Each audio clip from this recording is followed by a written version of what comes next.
My name is Lily Madwhip, and this is the worst. Sorry, my chest really hurts. I just need a moment. Just to sit down by this tree. I wasn't feeling so bad after the car crash I caused just a bit ago. But the seatbelt really did dig in, and I'm not used to all this running. Have I still got Pasher on me? Yes? Oh, good. He's telling me to rest here. Just relax and let the police deal with Felix. Don't go after him. I can't rest here. There might be ants.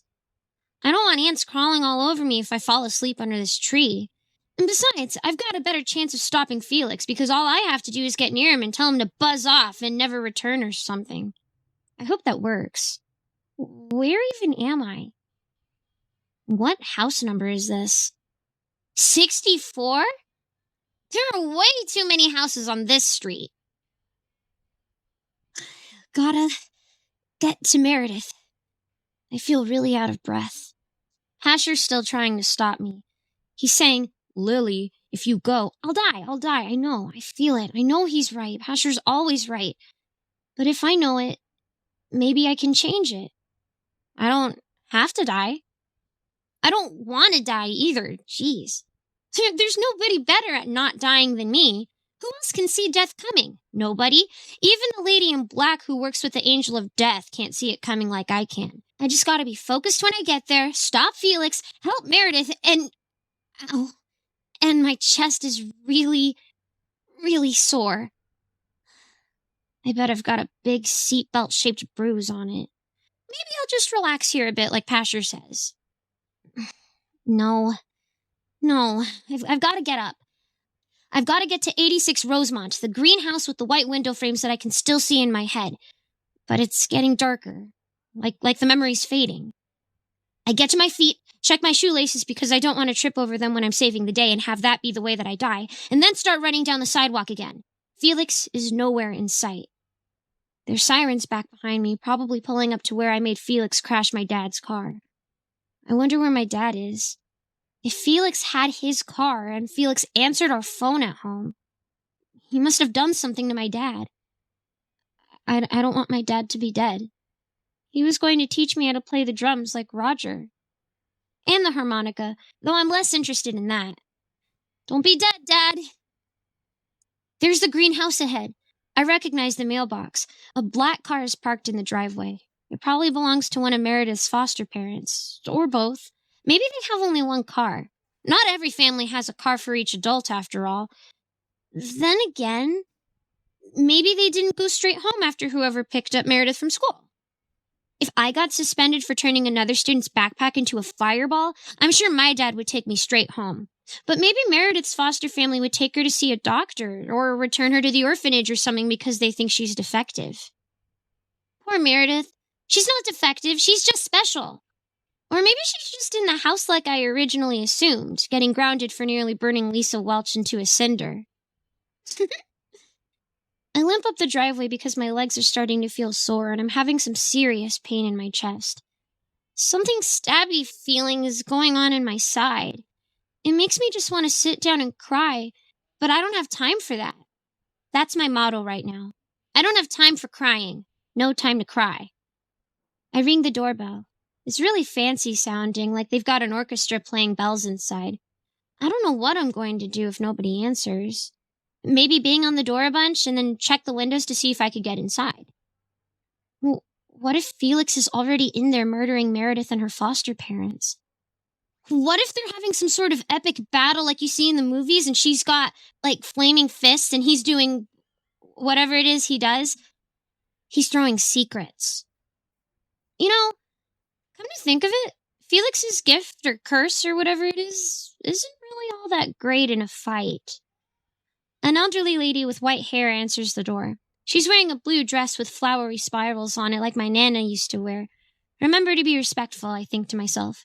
Remember to be respectful, I think to myself. Hello, she says with a smile. It doesn't look phony. I can tell phony adult smiles. They can curl their mouth up, but they can't change how they're really feeling in their eyes. Phony smiles are like when someone points a camera at you and tells you to smile and say cheese, but you're trying to hold in a fart. You must be Lily. How did you know? I forget what I was going to say. Why does everybody know who I am? Mary's told us about you, she says. She's described you to a T. It's very sweet of you to come check on her. I know the whole incident at school was some sort of mistake. She's up in her room if you've come to see her. Would you please call the police, ma'am?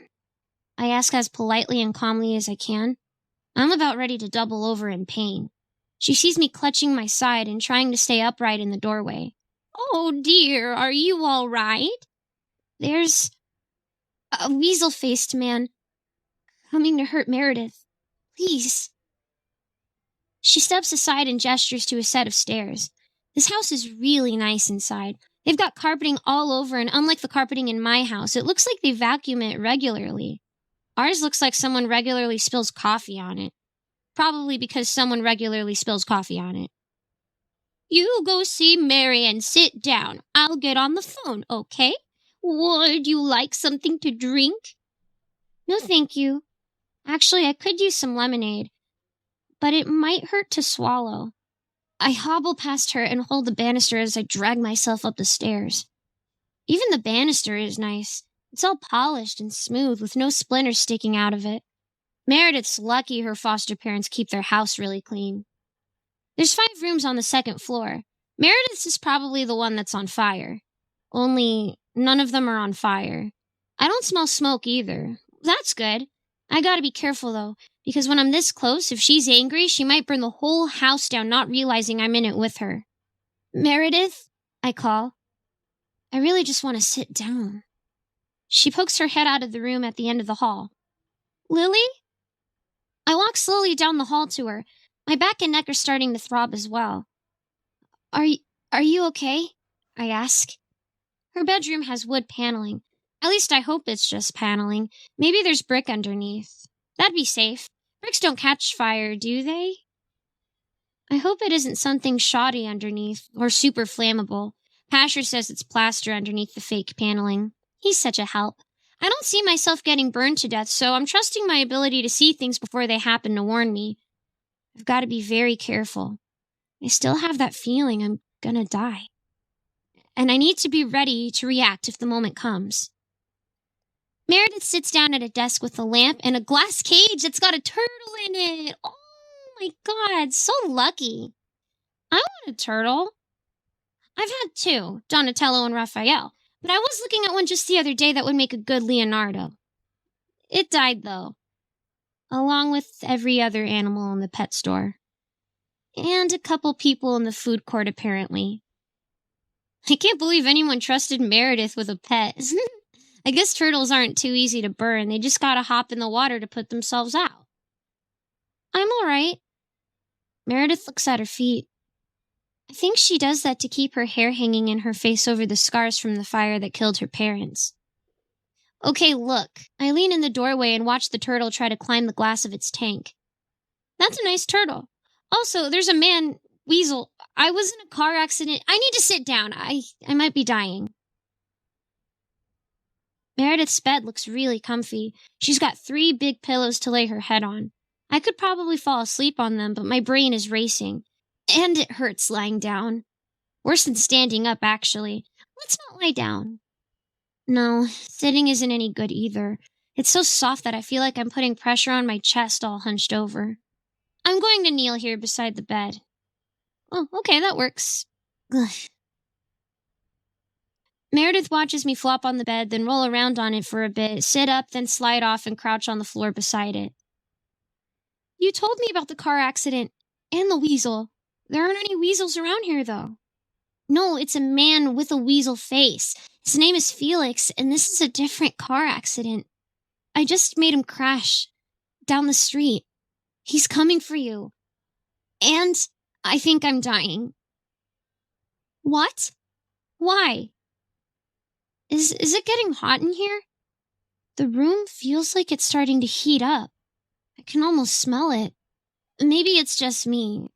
I'm in a lot of pain. I think I'm sweating. I really hope the police get here soon.